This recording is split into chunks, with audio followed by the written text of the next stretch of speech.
Bonjour, nous sommes dans cette deuxième émission sur la gestion de notre temps, la gestion de notre vie.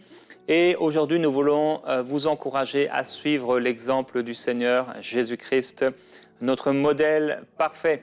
Et dans l'évangile de Marc, nous voyons que les apôtres vont commencer à annoncer le message de Jésus-Christ et ils vont revenir auprès du Seigneur, racontant avec joie tout ce qu'ils ont pu faire, tout ce qu'ils ont pu enseigner.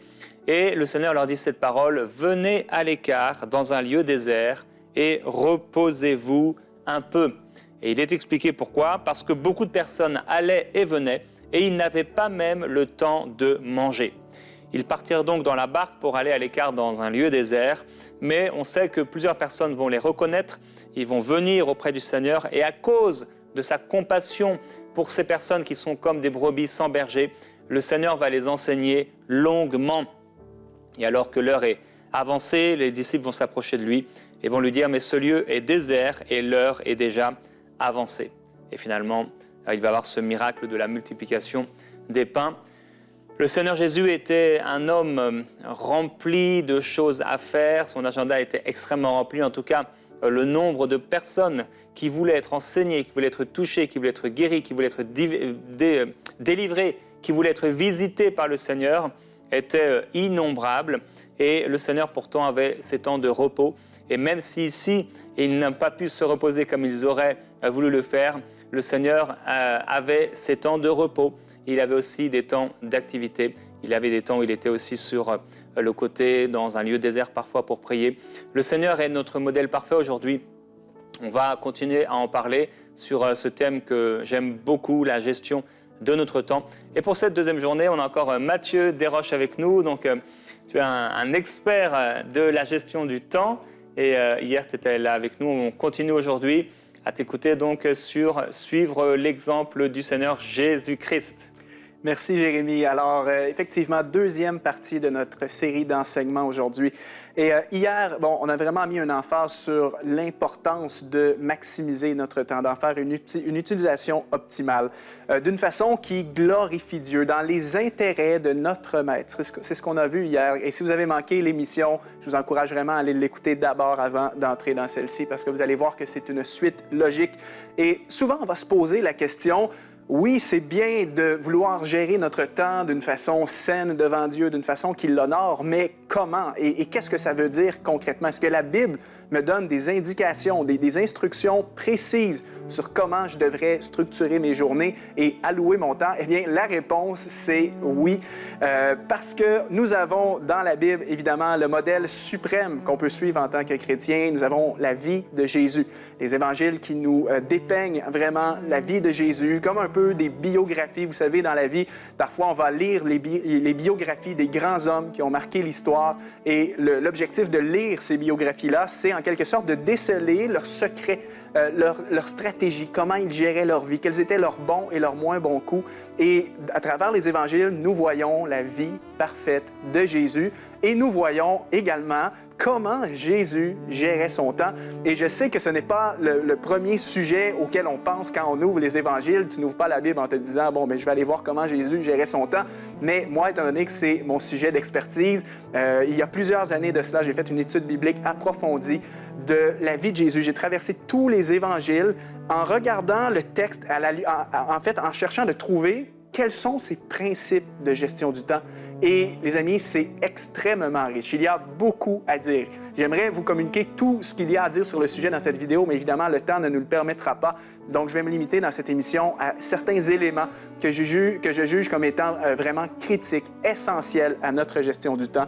Et ce qui est intéressant avec la vie de Jésus, c'est qu'en fait, il était Dieu incarné, Dieu fait homme. Donc, parfois, moi, je me pose la question, comment le Seigneur aimerait que je gère mon temps? Ou encore, que ferait Jésus, que ferait Dieu s'il était à ma place? Si aujourd'hui devait être ici sur la terre, à notre époque, comment est-ce qu'il gérerait son temps? Eh bien, on le voit dans la vie de Jésus, parce qu'il était Dieu incarné. Donc, on a dans la vie de Jésus un modèle de comment le Seigneur lui-même s'organiserait ou quelles seraient ses priorités, comment ferait-il pour allouer son temps. Et ce qui est intéressant, c'est que parfois on peut se dire, oui, mais Jésus était Dieu justement, donc je ne peux pas me comparer à lui. Jésus était parfait, il n'avait pas de faille. Eh bien, oui, c'est vrai cet élément-là, mais Jésus, par contre, s'est fait homme et il s'est fait pleinement homme. Et ça veut dire en réalité qu'il a été aussi soumis aux mêmes contraintes que toi et moi. Dans la Bible, on peut voir que Jésus a été exposé à la faim, à la soif, à la fatigue. On voit des épisodes où est-ce que le texte nous dit Jésus était fatigué. On voit aussi que Jésus a eu des émotions, a eu des défis. Comme Jérémie disait en introduction, il a eu beaucoup de sollicitations sur son emploi du temps de la part des gens autour de nous. Donc, il a été exposé aux mêmes contraintes que nous. Il a vécu dans le même contexte que nous. Et par contre, il a géré d'une façon exemplaire son temps. Et voyons ensemble quelques principes de la vie de Jésus qu'on devrait absolument prendre, s'approprier et surtout mettre en pratique parce que ce sont des principes de réussite, ce sont les meilleurs principes de gestion du temps qu'on pourrait explorer ensemble parce qu'ils proviennent de Jésus lui-même. Et le premier principe, le premier élément qui saute aux yeux lorsqu'on étudie la vie de Jésus, c'est que Jésus avait une mission de vie claire. En fait, Jésus était un homme en mission. Et j'ai consulté plusieurs commentaires bibliques et plusieurs théologiens, plusieurs experts s'accordent pour dire que, en fait, ce qui motivait, ce qui animait Jésus dans son quotidien, c'est clairement sa mission. Jésus est venu sur la terre avec un but très précis, celui d'être la lumière du monde et sauver l'humanité, littéralement. C'était une immense mission, mais c'était l'objectif de l'existence, en fait, de la venue de Jésus sur la terre.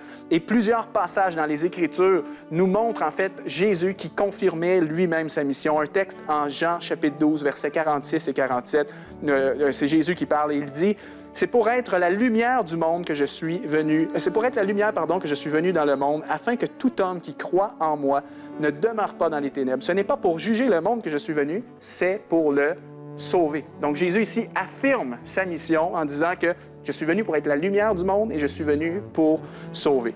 Et en fait, tout ce que Jésus faisait, toutes les actions quotidiennes de Jésus étaient motivées par cette mission-là. Il n'y a absolument rien que le Seigneur faisait sur cette terre dans ses journées qui n'était pas en alignement direct avec ses missions. Des moindres détails de sa vie jusqu'au plus grand, tout concordait à cette mission. Et Jésus était un homme passionné. Sa mission, en fait, j'aime dire que Jésus carburait littéralement à sa mission. Et il y a un texte en Jean, chapitre 4, verset 34, très puissant. Jésus dit « Ma nourriture, c'est de faire ce que Dieu veut et de réaliser jusqu'au bout le travail qu'il m'a donné. » Lorsque, dans la vie, tu dis « Ma nourriture, c'est ceci », ça veut dire que en fait, ce qui m'alimente, ce qui me nourrit, ce qui me motive, c'est ceci. Et Jésus est en train de dire, moi, ce qui me nourrit, ce à quoi je carbure, ce qui m'alimente, ma nourriture, c'est de réaliser jusqu'au bout le travail que Dieu m'a donné. Et ce travail, évidemment, c'est cette mission que je viens de vous partager, à savoir d'être la lumière du monde et sauver l'humanité. Et ce qui est un autre fait très surprenant de la vie de Jésus, c'est que même à son jeune âge, dans son adolescence, à peine âgé de 12 ans, Jésus était déjà conscient de sa mission, était déjà conscient du travail que le Père lui avait donné. Et dans Luc chapitre 2, verset 49, on connaît un peu l'histoire quand les parents de Jésus l'ont littéralement oublié dans le temple. Jésus était auprès des grands maîtres de la loi, il apprenait, il discutait avec eux. Et lorsque ses parents sont revenus et qu'ils l'ont enfin trouvé comme n'importe quel parent inquiet, ils l'ont comme réprimandé. Et Jésus leur a répondu à ses propres parents, « Pourquoi me cherchiez-vous? Ne saviez-vous pas qu'il faut que je m'occupe des affaires de mon Père? » Wow! Arrêtons-nous un instant pour juste laisser cette parole s'imprégner en nous. Un enfant de 12 ans qui répond à ses parents, « Pourquoi me cherchez-vous?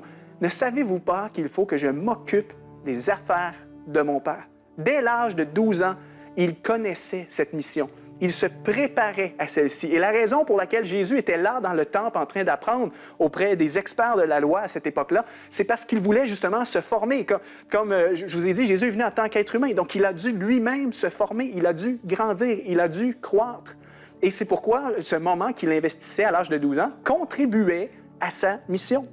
Donc, Jésus avait une mission claire et toute sa vie a été dictée par celle-ci. Tout ce que Jésus faisait, par exemple, prenons le fait que lorsque Jésus détruisait les œuvres du diable, lorsque Jésus faisait des miracles, en fait, il faisait ça pour manifester la puissance du royaume de Dieu et donc montrer que le royaume de Dieu est venu. C'est parce qu'il voulait sauver l'humanité que Jésus, ultimement, a accepté d'aller mourir sur la croix en sacrifice afin qu'aucun ne périsse et que tous ceux qui vont croire en lui soient réconciliés avec Dieu. Tout ce que Jésus a fait, c'était aligné à la mission. Et ça, c'est le premier principe, cette mission que Jésus avait qui le motivait. Mais deuxième principe, et là, on rentre dans les choses un peu plus pratico-pratiques, on va vraiment aussi pouvoir s'approprier dans notre quotidien, c'est que Jésus connaissait clairement ses priorités et se consacrait pleinement à celles-ci. Lorsqu'on étudie les évangiles, comme je vous ai dit, j'ai parcouru tous les évangiles, chapitre par chapitre, avec l'intention de trouver quelles sont les priorités de Jésus. Et ce que j'ai ressorti de cette étude biblique, c'est que Jésus avait seulement 4 priorités dans sa vie. En fait, Jésus faisait seulement 4 types d'activités. Chaque action posée par Jésus entrait dans l'une de ces 4 catégories-là. Je vous les présente et vous allez voir que c'est très puissant à quel point Jésus était focalisé sur peu de choses. Il n'était pas le genre de personne à porter 14 projets en même temps, de donner de la tête à gauche et à droite, ne pas trop savoir où est-ce qu'il s'en allait, dire oui à tout le monde. En fait, Jésus avait un but précis, très peu d'activités, mais il faisait beaucoup de ces choses-là. Et la première activité que Jésus faisait, et c'est la plus importante, et pour nous également aujourd'hui, c'était la dimension de la prière. Donc, la vie de prière de Jésus. Bien qu'il était le Fils de Dieu et Dieu lui-même incarné en tant qu'homme, Jésus était en intime communion avec son Père. Et on va en parler un petit peu plus loin dans un des autres points que je vais vous présenter. Bien, la prière était vraiment centrale à la vie de Jésus. En fait, ça passait en numéro 1 avant tout le reste. La prière était plus importante que tout le reste.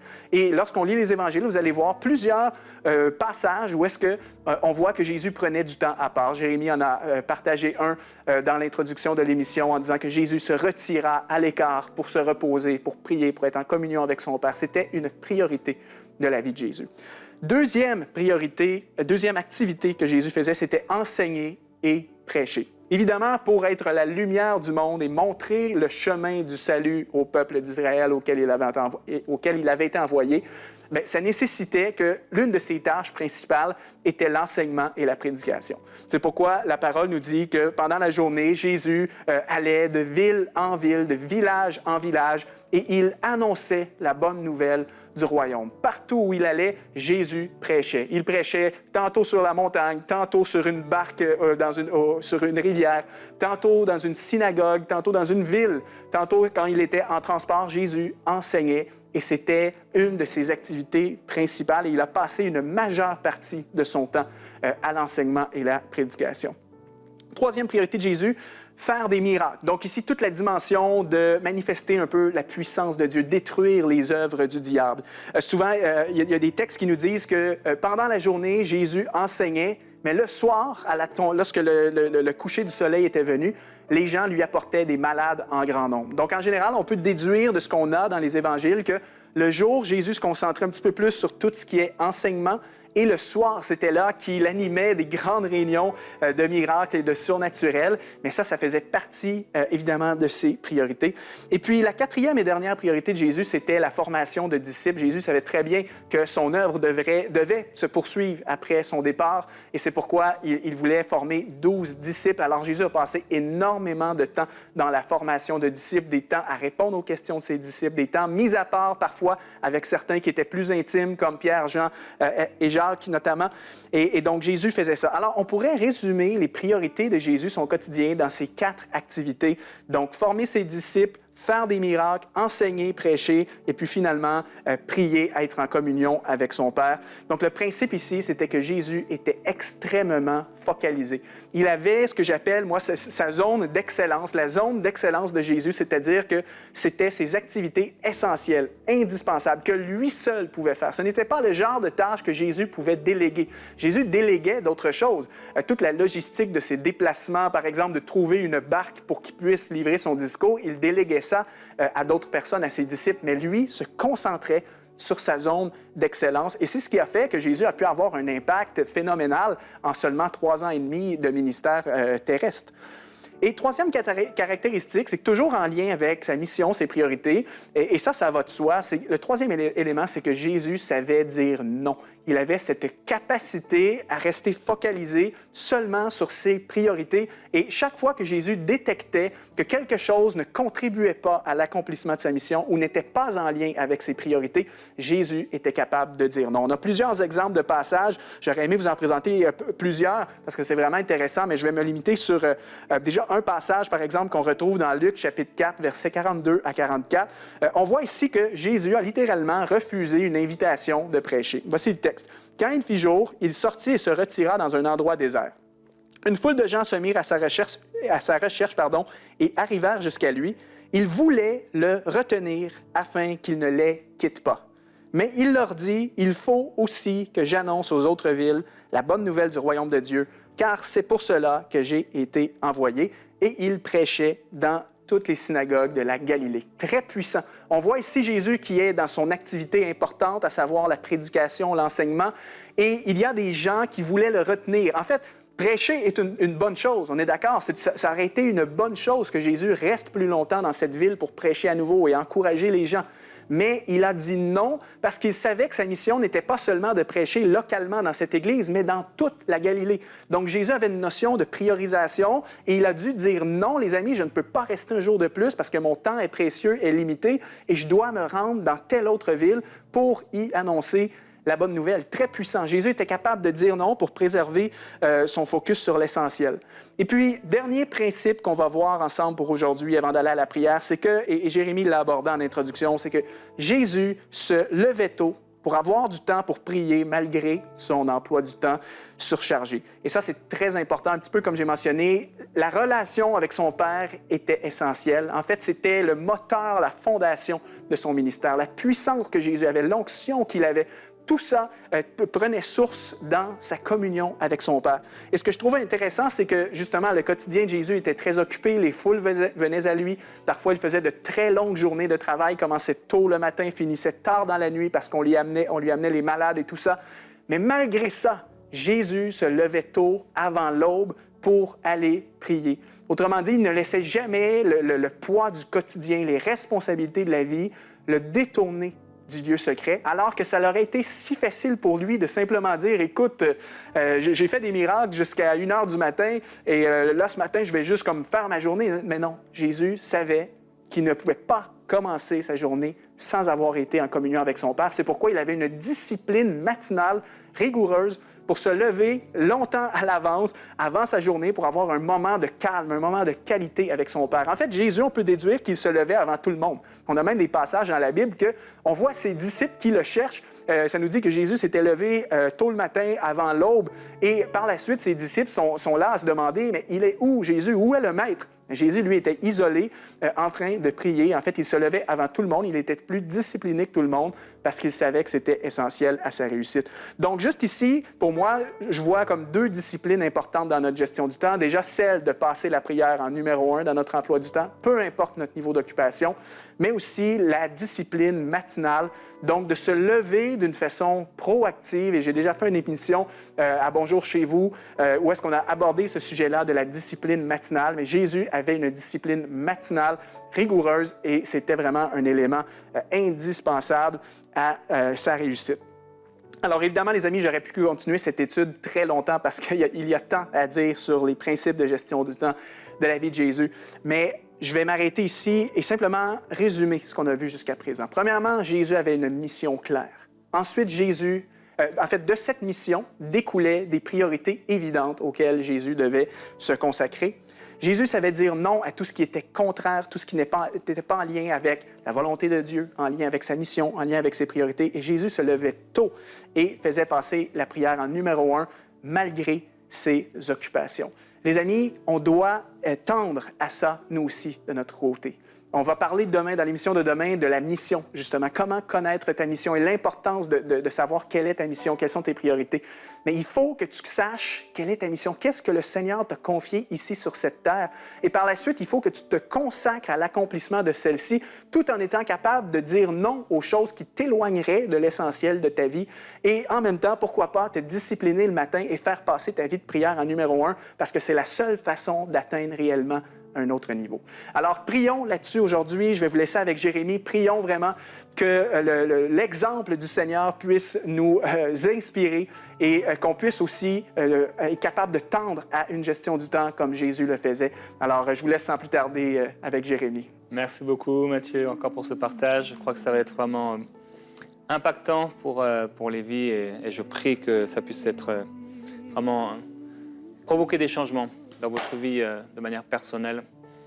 Le Seigneur Jésus dit dans Luc au chapitre 4, au verset 18, « L'Esprit du Seigneur est sur moi parce qu'il m'a oint pour guérir ceux qui ont le cœur brisé, pour annoncer la bonne nouvelle aux pauvres. Il m'a envoyé pour proclamer aux captifs la délivrance, aux aveugles le recouvrement de la vue, pour renvoyer libres les opprimés, pour proclamer une année de grâce de la part du Seigneur. » J'ai hésité à le lire en introduction. Certainement, on parlera demain de la mission, mais le Seigneur savait quelle était sa mission. Je sais que plusieurs personnes, parfois plusieurs chrétiens, sont confus par rapport à leur mission. Ils ne savent pas ce à quoi Dieu les appelle. Et j'aimerais vraiment prier pour vous par rapport à ça. Si vous ne savez pas ce à quoi Dieu vous appelle, ou si c'est confus, ou si vous n'êtes plus en train de faire ce que Dieu vous appelle à faire, je voudrais prier pour vous maintenant. Père Céleste, nous te remercions pour ta parole, qui nous montre l'exemple parfait, merveilleux de Jésus-Christ. Seigneur Jésus, tu es notre modèle parfait, tu es notre source d'inspiration. Tu es notre Seigneur. Non seulement tu nous as sauvés, mais tu es celui qui dirige notre vie. Tu nous montres un chemin parfait et accessible. Tu as dit que ce chemin était étroit, oui, qu'il était resserré, mais il mène à la vie. Tu as dit que tu serais avec nous tous les jours jusqu'à la fin. Père, on a entendu hier que oui, le temps qui s'écoule ne pourra plus jamais, il est perdu. Tu nous donnes la grâce de pouvoir racheter le temps, mais en même temps, nous sommes face à cette réalité, face à notre mission. Le temps passe. Et Père, je prie par rapport à cette mission. Alors que tu nous as montré le chemin, le modèle, alors que, Seigneur Jésus-Christ, tu nous as montré un modèle de gestion du temps et des priorités. Je veux prier pour ton peuple, Seigneur, pour ceux qui ne savent pas, qui ne peuvent pas dire et exprimer quelle est leur mission. Je prie dès aujourd'hui, avant même qu'on puisse en parler demain plus clairement, je prie, Père Céleste, que tu révèles la mission et le plan à mon frère, ma soeur qui écoute maintenant, à cet homme ou cette femme qui écoute cette émission. Ouvre leurs yeux, Père, s'il te plaît. Ouvre leur intelligence, ouvre leurs oreilles, qu'ils puissent connaître, qu'ils puissent savoir, qu'ils puissent entendre ce à quoi tu les appelles. Je te glorifie, Seigneur Jésus-Christ. Merci. Merci parce que tu révèles la mission. Et Père, on a entendu aujourd'hui la priorité numéro 1, la prière. C'est, je crois, Seigneur, la seule chose que tu nous demandes de faire en tout temps. Tu nous appelles à prier en tout temps. Et je te demande, s'il te plaît, Seigneur, d'éveiller les cœurs par rapport à cette priorité absolue d'être en communion avec toi. Et Père, si nous serons éternellement dans ta présence, en communion avec toi, je sais que tellement de tes enfants passent à côté et ils se font voler par toutes sortes de mauvaises priorités. Ils se font voler et ils passent à côté, ils gaspillent du temps. Parfois parce que leur cœur est rempli de choses, d'activités, bonnes, parfois mauvaises. Et je prie pour ton peuple, pour un peuple consacré. Ta parole déclare que tu cherches un homme qui se tienne à la brèche. Je veux être cette personne. Dans ce temps de prière, mon frère, ma soeur, dis-lui, je veux être cette personne. Je veux me tenir à la brèche. Je veux me tenir dès le matin, tôt le matin, et prier, te parler. Dans ce temps de prière, la prière, c'est demander au Seigneur, mais c'est aussi prendre des décisions. Et tu peux prendre une décision aujourd'hui pour une nouvelle intimité avec Dieu. Pour une nouvelle consécration. Pour une nouvelle discipline de prière. Prends cette décision maintenant dans la prière. Et si tu n'arrives pas, si tu n'as jamais réussi à te lever tôt le matin pour prier, si tu n'as jamais réussi à être discipliné dans la prière, à être fidèle dans ta relation avec le Seigneur, demande au Seigneur de te réveiller, demande au Seigneur de te fortifier. Il est bon, il est compatissant, il est merveilleux. Et Père, je prie pour ceux qui ont tant de difficultés à se lever tôt le matin ou à prier dès le matin et qui entrent dans leurs activités. Père, je prie que cette discipline de prière qui naît dans l'amour puisse être leur partage. Je prie, Père, qu'il n'y ait personne parmi ton peuple qui ne connaisse sa mission, qu'il n'y ait personne parmi ton peuple qui se laisse distraire par les activités de ce monde et qui passe à côté. Et je prie que comme toi, Seigneur, tu communiais avec le Père dès le matin. Mais aussi tu répondais à ton appel d'enseigner et de prêcher. Pour beaucoup parmi ton peuple, leur appel n'est pas d'enseigner, de prêcher. Mais tu leur as donné des grâces, tu leur as donné des talents, tu leur as donné des dons. Tu leur as donné un appel et une mission. Et je prie, Père Céleste, qu'ils soient au cœur de leur appel et au cœur de leur mission, en train de réaliser ce pourquoi tu les as plantés dans le monde. Père, je prie pour toutes ces choses qui ont été délaissées, ces appels, ces missions qui ont été mises de côté, pour toutes sortes de raisons, peut-être par incrédulité. Quelles que soient les raisons, je prie, Père Céleste, que ton peuple revienne à partir de cette semaine au cœur de ta volonté. Je te demande, s'il te plaît, Seigneur, d'ouvrir les yeux, d'illuminer les consciences par rapport à la mission. Oui, Seigneur Jésus-Christ, tu enseignais longuement dans les synagogues, dans les rues, matin et soir. Tu enseignais de longues heures parfois. Tu étais focalisé sur ta mission. Et je prie, Père Céleste, pour ton peuple, que ton peuple soit un peuple qui est focalisé sur sa mission. Aide-nous à être focalisés sur notre mission.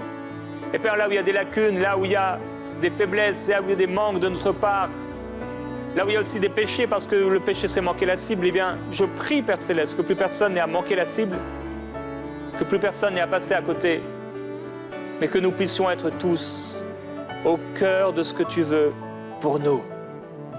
Seigneur Jésus, tu guérissais, tu manifestais les œuvres du Père et tu détruisais les œuvres sataniques.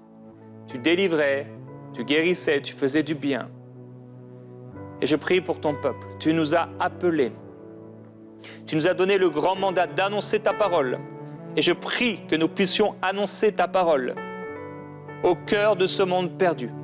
Je prie que tu lèves une armée d'évangélistes dans cette génération, des hommes et des femmes qui n'ont peut-être pas le ministère d'évangéliste, mais qui sont de véritables ambassadeurs au cœur de ce monde perdu. Je te glorifie, Seigneur Jésus-Christ. Et je prie, pour terminer, pour ceux que tu appelles à former des disciples. Seigneur, merci pour la grâce sur leur vie. Que chaque croyant puisse avoir quelqu'un dans lequel il s'investit. Au nom du Seigneur Jésus-Christ.